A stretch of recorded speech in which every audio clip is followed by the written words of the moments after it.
Sebuah rumah bercat putih dan cukup luas terletak di Kelurahan Padang Sarai, Kecamatan Koto Tangah, pinggiran Kota Padang.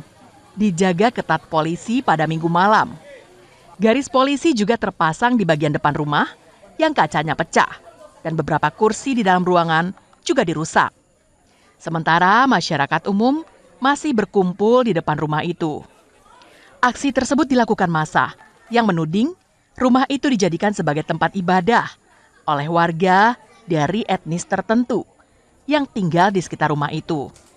Tak terima rumahnya dihancurkan, pemilik rumah dan beberapa warga melaporkan peristiwa itu ke Polsek Koto Tangah.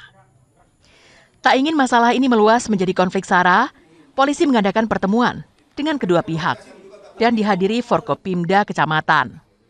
Bahkan Wali Kota Padang juga datang untuk mendengar permasalahan yang timbul. Menurut salah seorang tokoh masyarakat yang hadir, massa emosi karena rumah itu dijadikan tempat ibadah, sedangkan izinnya tidak ada. Namun menurut pemilik rumah, rumahnya digunakan untuk tempat pendidikan agama, bukan sebagai tempat ibadah.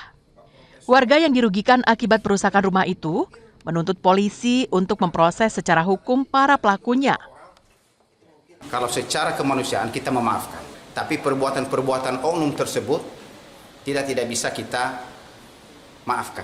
Kenapa saya katakan demikian? Ya, kalaupun masalah yang lain, misalnya masalah perizinan, masalah tidak boleh, itu urusan pemerintah. Tapi tidak boleh main hakim sendiri. Itu yang kita sesalkan pada saat ini. Sehingga yang korbannya pada saat ini adalah masyarakat kita, mungkin ada anak-anak tadi di situ, orang-orang yang ada di sana mengalami trauma. Sementara itu Wali Kota Padang mengatakan, masalah ini diserahkan ke polisi. Hanya saja, kasusnya jangan sampai terulang. Untuk itu, perlu komunikasi kedua belah pihak dan kecermatan aparat dalam mengidentifikasi terjadinya kerumunan di suatu lokasi.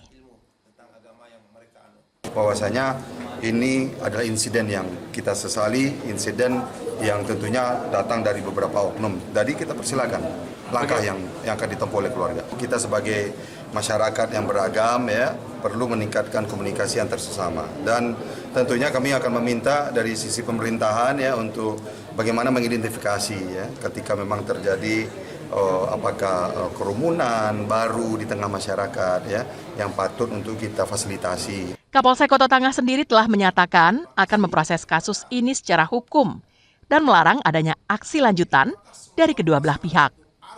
Robiham melaporkan dari Padang.